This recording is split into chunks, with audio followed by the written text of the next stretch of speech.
Você sabia que Deus conhece tudo a seu respeito?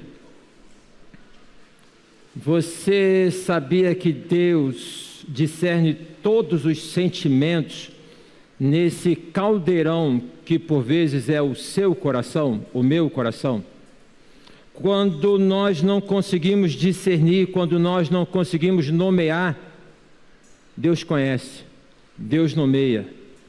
Deus é aquele que entende a cada um de nós nos questionamentos, nas interrogações, na inquietação do nosso coração.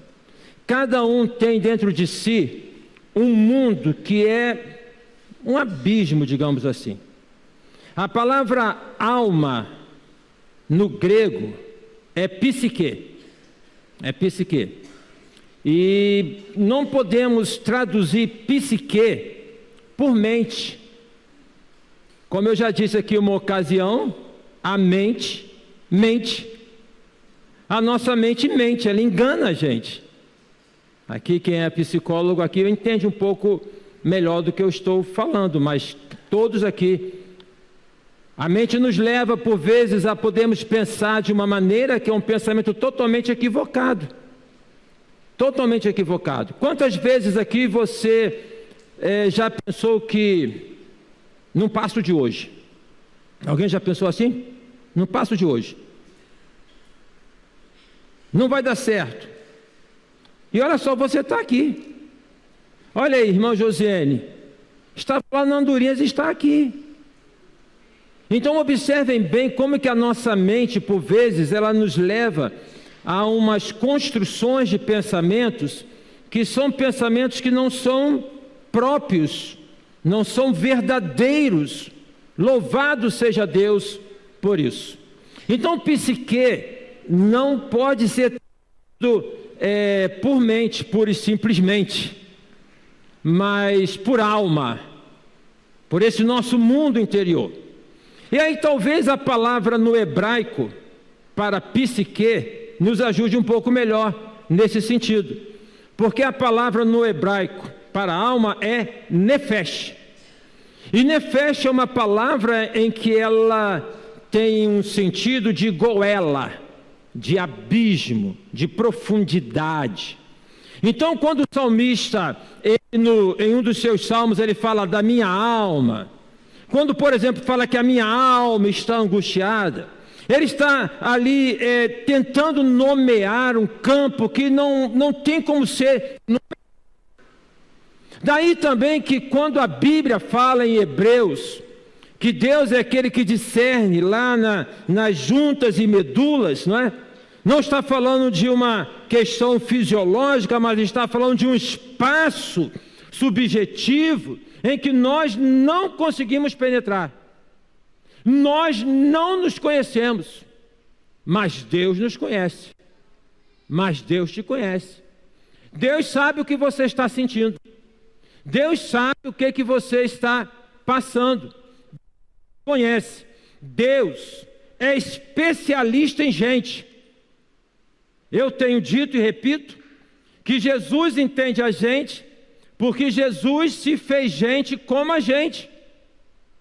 Então, especialista, entende, porque é Deus, penetra no nosso coração, vai lá naquele ponto que incomoda, mas que é preciso ser tocado. Ele é aquele que nos alivia em nossas pressões, naquilo que nos nossos sentimentos vem como sobrecarga para cada um de nós. Ele é aquele que, conforme está dito lá em Mateus 11, 27 e 28, fez o convite, Jesus fez o convite: vinde a mim, todos vós que estáis cansados e sobrecarregados, e eu vos aliviarei.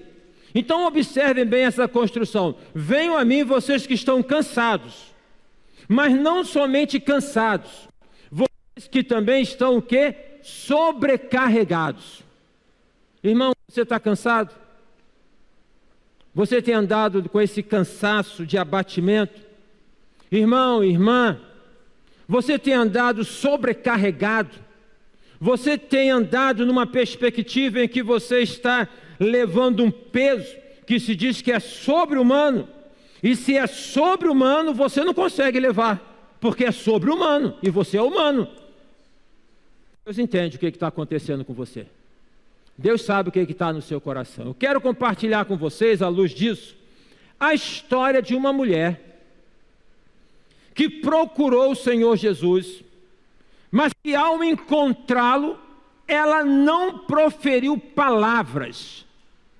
Ela ali agiu em gestos, e um gesto fala mais do que 1000 palavras. Eu quero falar e compartilhar a partir da história desta mulher, que nós encontramos aqui em Lucas capítulo 7, do versículo 36 em diante.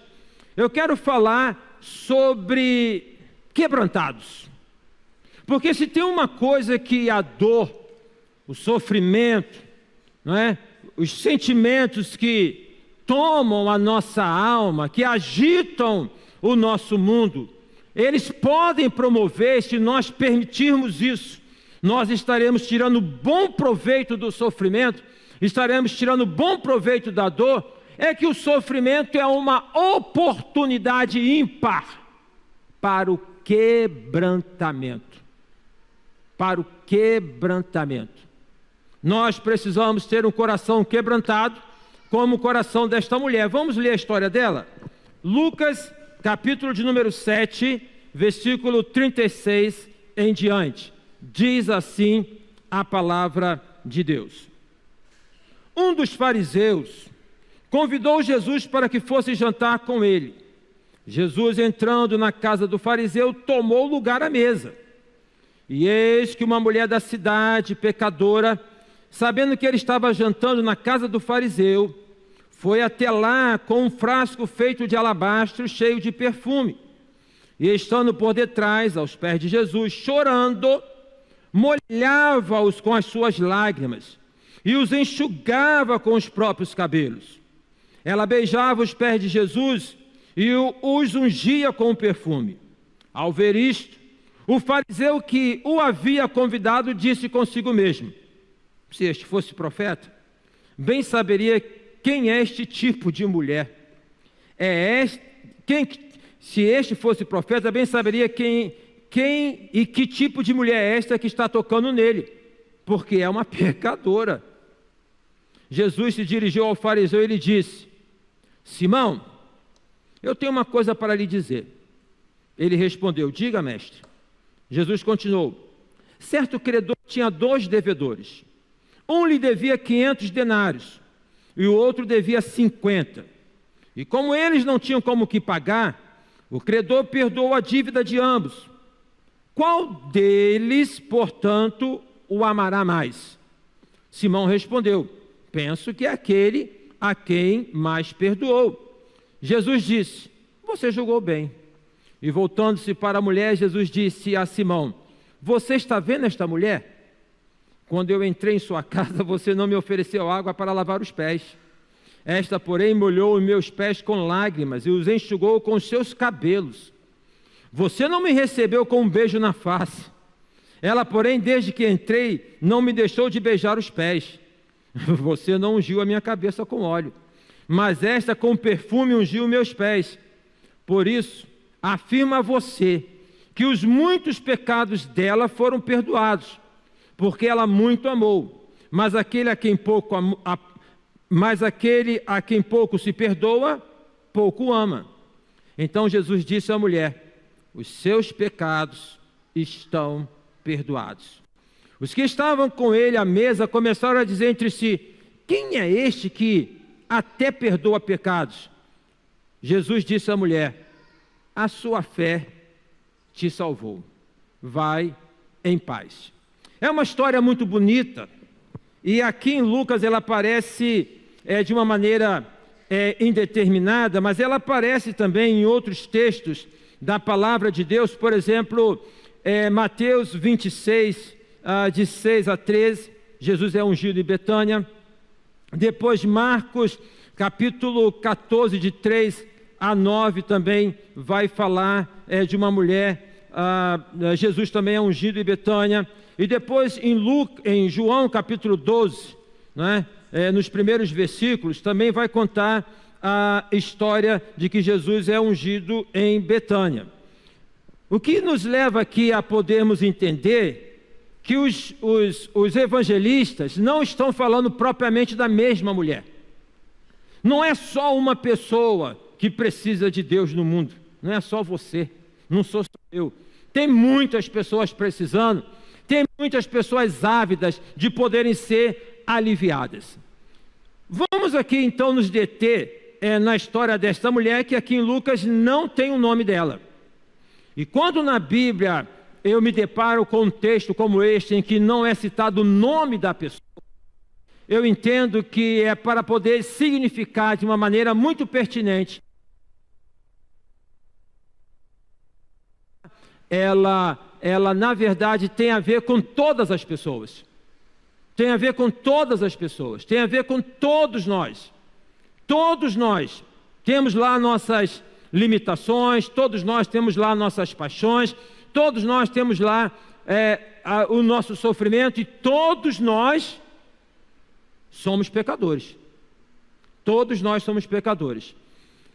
Então aqui a história dessa mulher está dentro do contexto em que Jesus é convidado por um homem que é fariseu, e aí é um segmento dentro do contexto do judaísmo, os fariseus, aqueles que primavam pelo cumprimento da lei. Ou seja, daqueles que entendiam que fazendo assim, assim, assim e assado, eles alcançariam então a benesse, alcançariam a bênção. O apóstolo Paulo vai falar que Deus e Jesus não veio para poder abolir a lei, mas para poder cumprir a lei. A questão é que ninguém consegue se sozinho, ninguém se consertar sozinho. Todos nós carecemos da presença de Deus, porque todos nós somos limitados e pecadores. E Paulo também diz em uma ocasião que de todos os pecadores eu sou o principal. Este homem aqui é um fariseu. Ele convidou Jesus para estar em sua casa. Por que motivo? Por que razão? Aí nós precisamos conjecturar algumas razões pelas quais ele convidou Jesus para estar em sua casa. Podemos conjecturar, se nós prestarmos assim atenção aqui nestes últimos versículos, quando Jesus, depois de ter falado a parábola de uma pessoa que tinha uma dívida de 50 denários, outra de 500, e que ambas foram perdoadas, e quem mais então ali tinha no seu coração a gratidão, Jesus vai voltar-se para Simão e vai falar: você não me recebeu com um beijo na face. Quando você convida uma pessoa para estar em sua casa, você, não é a nossa cultura de poder beijar, a gente beija, nós somos brasileiros, mas no judeu isso era uma forma de recepção. Então, receber uma pessoa em casa sem dar uma saudação, conforme na Bíblia fala, saudai aos irmãos com ósculo santo, com beijo santo, entendeu? Então tinha todo um significado de aceitação, de reconhecimento.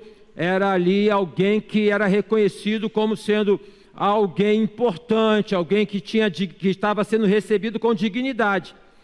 Aí Jesus também fala o seguinte: você não me ofereceu água para lavar os pés. Você lembra daquele episódio quando o primeiro milagre que Jesus realizou nas bodas de Caná? Ele estava ali numa festa de casamento. O que aconteceu nessa festa de casamento?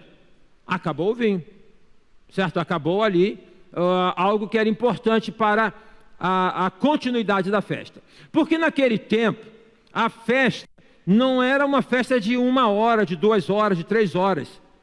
Era uma festa de dias. Hoje, uma festa de casamento, de 15 anos, sei lá, está muito caro, né, gente? Agora você imagina dar uma festa de dias, dar uma festa de semanas. E o pessoal não saía não, sabe? O pessoal ficava ali até o último salgadinho, ficava ali até o último momento. Só que tem uma fatalidade, digamos assim, um erro de planejamento. A gente planeja, mas às vezes nós não planejamos tudo direitinho, é normal. Acabou o vinho. E aí então era um desastre para a festa. Vão até Maria, que era a mãe de Jesus, e falam com ela o que tinha acontecido. Maria chega lá na cozinha, vê aquele burburinho, e aí Maria vai até Jesus e fala: ó, tá uma confusão aqui, acabou o vinho. E aí você lembra que Jesus responde para Maria de uma maneira até assim, como se fosse uma maneira dura, porque ainda não é chegada a minha hora. É entender que o vinho tem a correlação com o sangue de Jesus, com o derramamento do sangue de Jesus, com o sacrifício que ele faria e que ele fez na cruz para a remissão dos nossos pecados. Mas Jesus vai, você vê lá a história que ele chega e vê e pede para que aquelas talhas que eram colocadas, eram vasos enormes, gente, vasos enormes de barro, colocados na entrada da casa, para que, quando a pessoa... A época era estradas poeirentas, então não tinha o que nós temos hoje de asfalto, nada disso, claro, e chegava ali com aqueles pés imundos, sujos, empoeirados.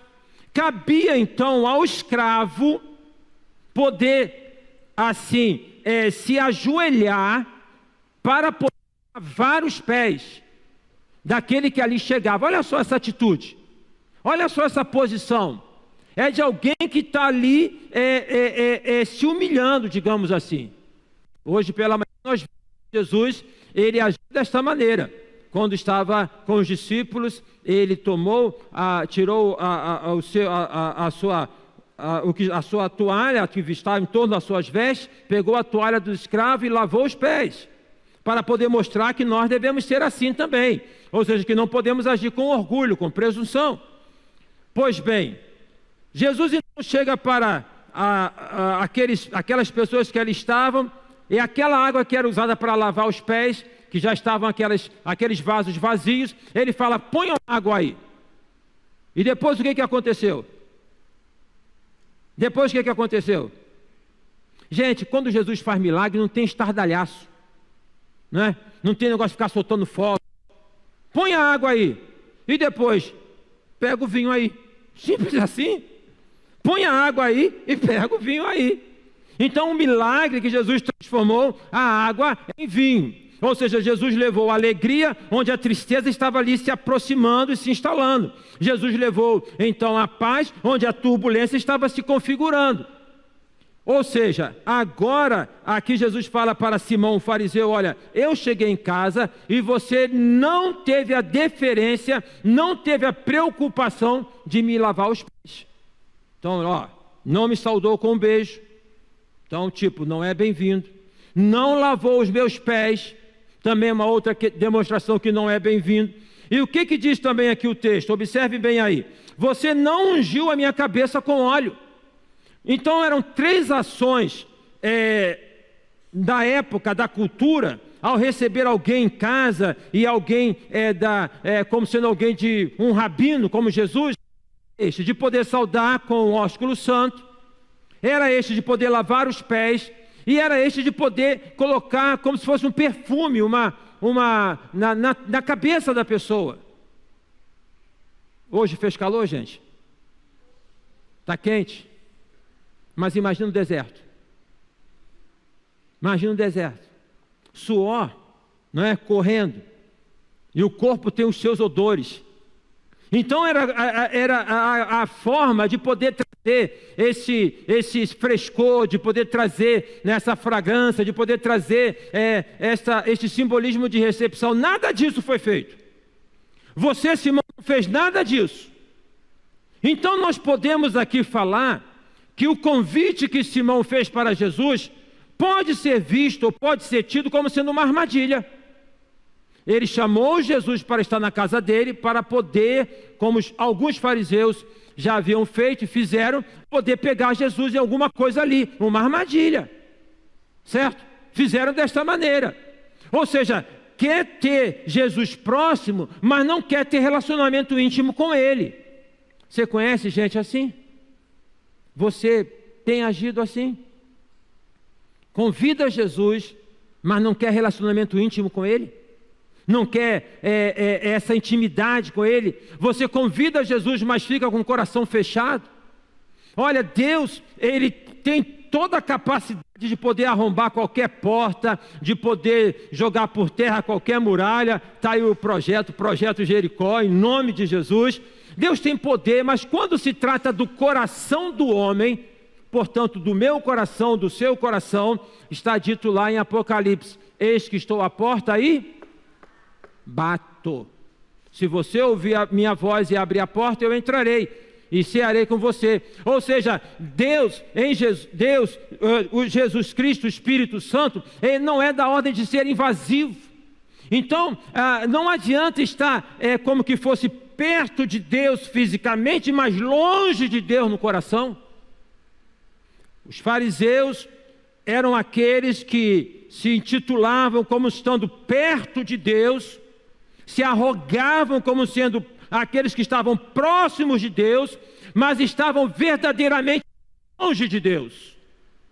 Estavam distante de Deus. Não queriam ter intimidade com Deus. Tinham um coração endurecido para com Deus. Não abriam o coração para Deus. Você tem um coração aberto? Você quer abrir o seu coração para Deus? Quando o nosso coração não é aberto para Deus, aí eu me lembro da Edmé Williams, quando ela aqui pregou falando sobre o incircunciso de coração. Então, quando o coração não é aberto para Deus, então se acumula, ela falou sobre a questão do coração, do infarto ali, acumula o sangue, enrijece aquele coração, um músculo, enrijece o coração, e ali não tem mais a circulação, fica um coração duro. Mas aquele coração que ele passa pela circuncisão, ou seja, que ele se coloca perante Deus, sai aquela pressão. Você está com pressão no coração, está com pressão na alma, tem a oportunidade hoje de jogar tudo isso perante Deus, amém? De abrir seu coração perante Deus. Deus sabe, Deus conhece. Deus sabe, Deus conhece. Ele está vendo o que está acontecendo. E assim então esta mulher que aparece como sendo a personagem que é aquela que chega à casa de Simão, e a gente pode imaginar assim, que ela chegou à casa de Simão metendo o pé na porta, porque ela não tinha sido convidada, mas não era assim também. Porque na cultura judaica, ao receber alguém importante naquele vilarejo, na casa, então no pátio da casa, havia um ambiente em que era público. Ou seja, qualquer pessoa podia adentrar. Qualquer pessoa podia adentrar. E ali então aquela mulher adentrou para estar na presença do Senhor Jesus. Isso me faz lembrar e me remete à memória agora o texto de Hebreus, se não me falha a memória, está ali no capítulo 9 ou no capítulo 10, quando fala que nós devemos entrar com ousadia na presença de Deus. Que nós devemos chegar perto de Deus com o coração aberto. Ou seja, Deus está pronto para receber o contrito de coração. Deus está pronto para receber aquele que quer se derramar perante Ele, mas é preciso entrar com ousadia perante o Senhor. É preciso entrar com o coração convicto perante o Senhor. É preciso entrar com o coração quebrantado perante o Senhor. Seja este o momento de podermos adentrar, estarmos na presença de Deus. Então essa mulher, ela adentra este espaço, que é a casa de Simão, o fariseu, e não encontramos palavras, só encontramos gestos. Não encontramos palavras, só encontramos gestos. Alguns dos gestos. Ela entra e ela se prostra aos pés de Jesus. A cultura, o modo, né, judaico, não era este modo que nós temos hoje de mesas com cadeiras que se coloca, as pessoas se assentam. Tem a mesa, tá? E é mais ou menos, eu faço aqui que eu não sei se eu vou conseguir levantar depois. Mas seria mais ou menos ficar com os pés e com esta mão esquerda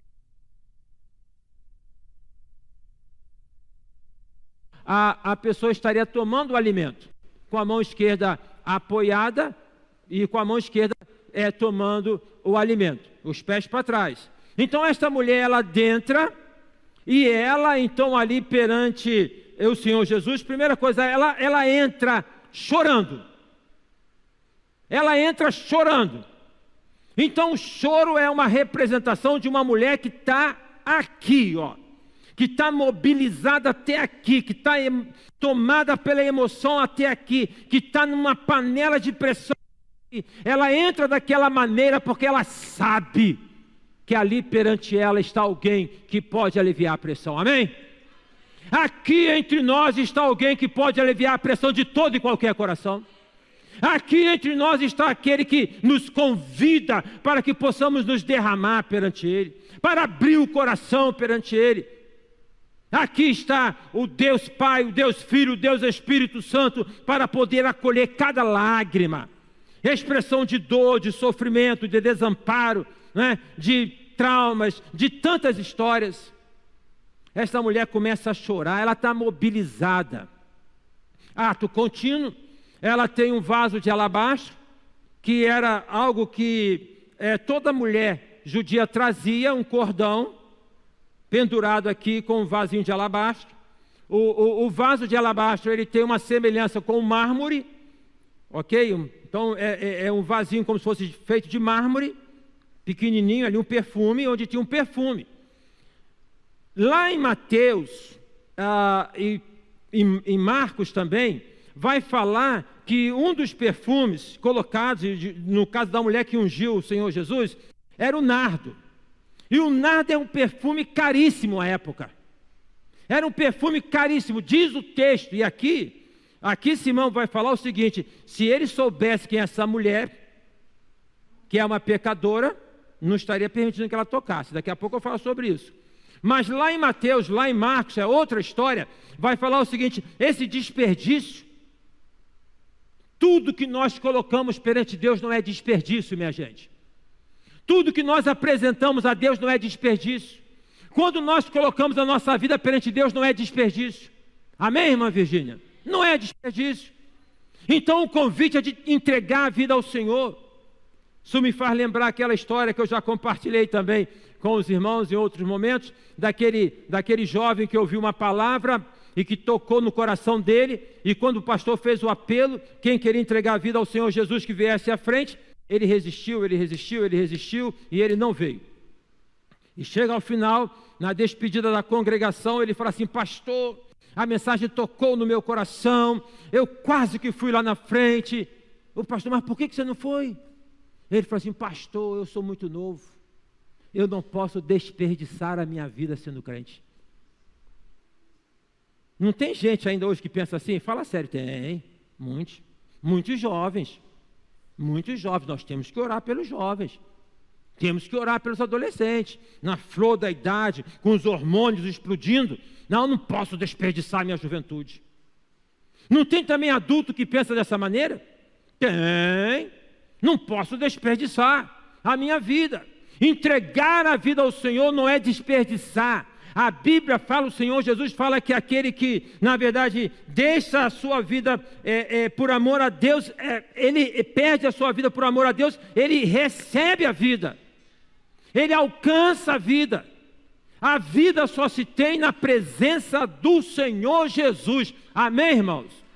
Vida enquanto símbolo de paz, de esperança, de força para lutar, de fé para vencer. Vida nesse simbolismo. Só na presença de Jesus. Só na confiança do Senhor Jesus.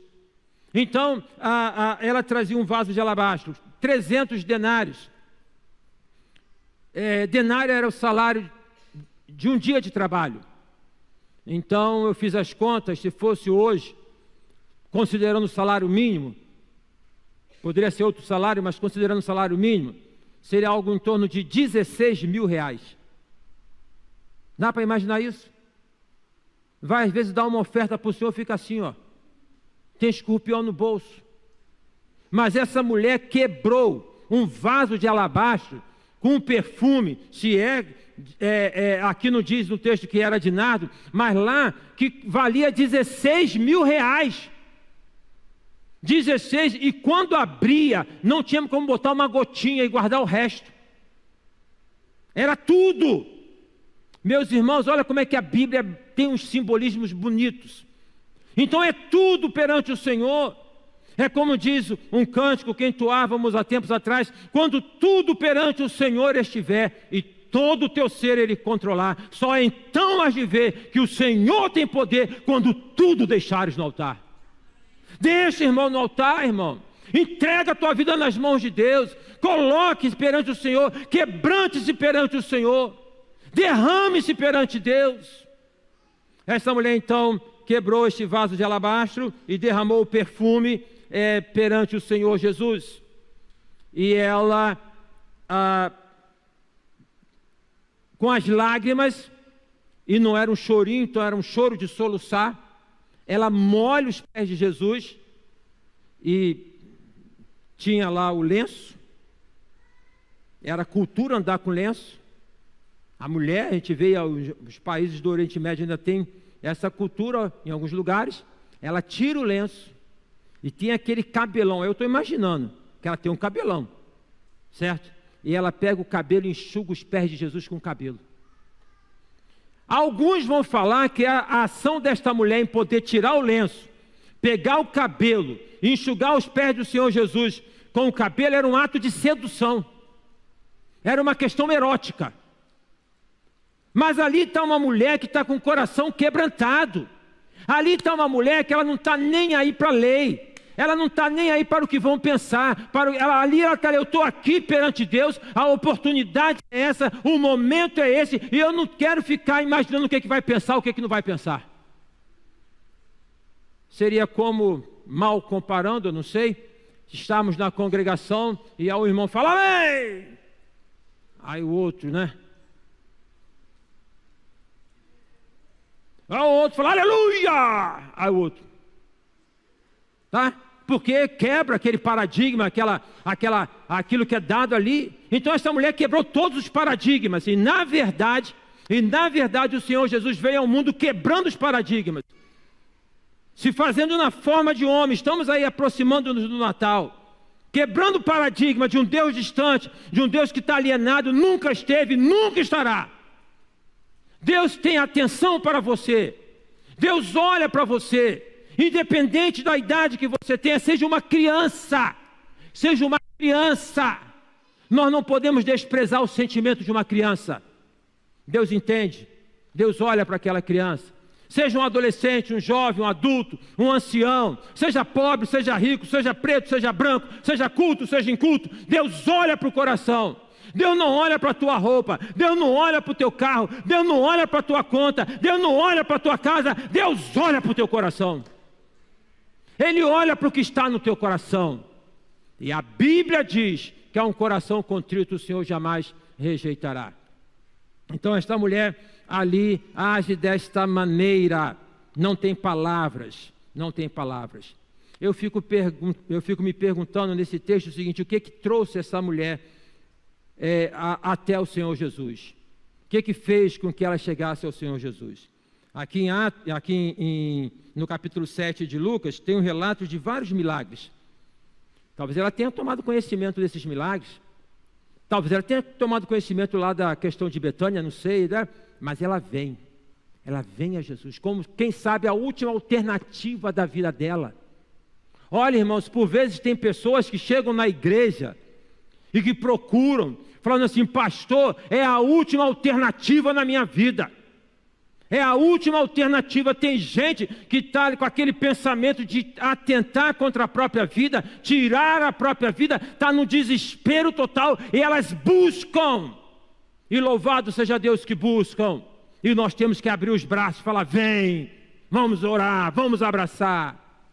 Ela estava no auge do desespero. Mas uma coisa também, ela sabia quem era Jesus. Ela tinha ouvido de Jesus. Quem sabe ela ouviu Jesus falar, como eu disse anteriormente, vinde a mim, vocês que estão cansados e sobrecarregados. E ela vem ali com o seu fardo, ela então vem, olha, eu já tentei de tudo, e agora eu venho porque eu não estou aguentando mais. Ela vem com dificuldade e ela vem perante Jesus. E Simão fala o quê? Se ele soubesse quem é esta mulher, que é uma pecadora, não permitiria isso. O que Simão está falando? Qual é a tradução para pecadora aqui? Se ele soubesse que ela é uma prostituta. Esta mulher aqui do texto, né, chamada de pecadora, e era um linguajar dos fariseus de nomear, de intitular, né, de poder falar é prostituta, é isso, é aquilo, de poder então dizer é uma pecadora, é uma prostituta. Não permitiria que a... Mas, gente, Deus ama o pecador. Deus ama o pecador. Deus ama, sabe, independente de qualquer coisa. Deus ama independente de qualquer coisa. Muitas pessoas na prostituição são alcançadas pelo Evangelho e deixam a prostituição. Muitas pessoas nas drogas são alcançadas e deixam as drogas. O fato é que uma pessoa tem um encontro com Jesus, ela muda de vida. E se não mudou, é porque não teve encontro com Jesus. Se não mudou, não teve encontro com Jesus. Está na postura ali, mas continua nos mesmos erros, nos mesmos pecados, na mesma vida, não tem diferença, não teve encontro com Jesus. Paulo fala, se alguém está em Cristo, nova criatura é. As coisas velhas se passaram, e eis que tudo se fez novo. Esse versículo, tudo se fez novo, a ideia que eu construo assim, fez novo é um caminho que abriu à sua frente. Fez novo, você olha e você sabe, vai nesse caminho, e você vai em frente nesse caminho, e você vai seguindo nesse caminho. É a luz da aurora. A vereda do justo é como a luz da aurora, que vai ficando cada vez mais clara, até ser dia perfeito. Sabe por quê? Por vezes tem batidas, tem colisões. Sabe por que algumas pessoas, me permitem a expressão, se estrepam na vida? É porque olham para o lado. Uma distração de olhar para o lado, pum, bate com o carro. Uma distração, pum, está lá um acidente. É para olhar para frente, é para olhar para Jesus. Não olha para o lado, seja o desemprego. Não olha para o lado, seja a doença. Não olha para o lado, seja a perseguição. Não olha para o lado, olha para frente, olha para Jesus. E esta mulher, ela vem com esta dinâmica de poder estar perante o Senhor Jesus. Ela se derrama ali perante Jesus. Ela tem um coração quebrantado. Repito, um coração quebrantado. Jamais rejeitarás, ó Deus. Abra teu coração. Derrama teu coração perante Deus. Para de ser durão. Para de ficar querendo dar conta sozinho. Para de ficar aí remoendo, abre o teu coração e derrame o teu coração. Ou seja, aquilo que você está sentindo, coloque perante Deus. Jesus, então, a despeito do tratamento de Simão, para com ele, a despeito do juízo de Simão, para com esta mulher, classificando ela é pecadora, tudo bem. Mas Jesus veio ao mundo para salvar os pecadores. Amém? Para salvar os pecadores, é minha missão e sua missão levar esta mensagem. Nós precisamos fazer isso como igreja. Nós precisamos ser mais evangelistas, ou mais evangelísticos. A gente está ficando muito para dentro. A gente tem que levar o evangelho, compartilhar com as pessoas de maneira natural. Irmãos, eu chegava em casa, eu e Simone, e lá tem uma pessoa que fica ali na rua como se fosse um vigia. E quando eu chegava em casa, ele sai lá da ponta da rua e vem na nossa direção. E ele fala assim, pastor, porque eu acho que, não vou falar que no bairro todo mundo me conhece como pastor, que é mentira, né? Mas que na verdade andando por aí, oi pastor, oi pastor, oi pastor. Além do Espírito Santo que está comigo, eu tenho que ficar ligado, que tem gente me olhando. E aí ele vem falar comigo assim, pastor, Deus colocou no meu coração de orar pelo Senhor, um servo de Deus. Vocês entendem isso? E Deus me colocou aqui nessa rua para poder pregar o Evangelho, para poder evangelizar. Os irmãos entendem isso? Olha só, de poder falar, de compartilhar, nós precisamos fazer isso, gente. Nós precisamos falar do Evangelho naturalmente, sabe, espontaneamente, no momento certo. A gente precisa falar. Abrir o coração. Aí, meus irmãos, então, esta mulher classificada como pecadora, uma prostituta, Jesus não olha para o estigma, ele olha para o coração. Jesus fala assim para essa mulher, dada a ação dela, tá? Jesus fala o seguinte: os seus pecados estão perdoados. É uma expressão que aparece outras vezes, os seus pecados são perdoados. O problema maior na nossa vida chama-se pecado. A Bíblia fala que o salário do pecado é a morte. Todos nós somos pecadores, porque todos pecaram e destituídos estão do reino de Deus. Mas a Bíblia fala que onde abundou o pecado, superabundou a graça. Então a graça é o antídoto do pecado. Vocês sabem que tem gente que já foi perdoado e não sabe disso?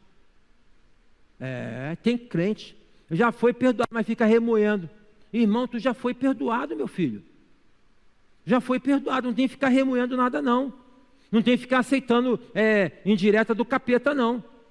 Tá? Então, dentro dessa perspectiva, essa mulher, ela era uma pecadora.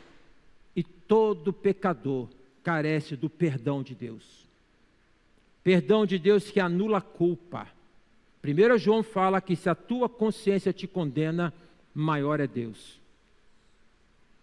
Perdão de Deus que anula a culpa. Que fala o seguinte: se você está arrependido, eu te aceito.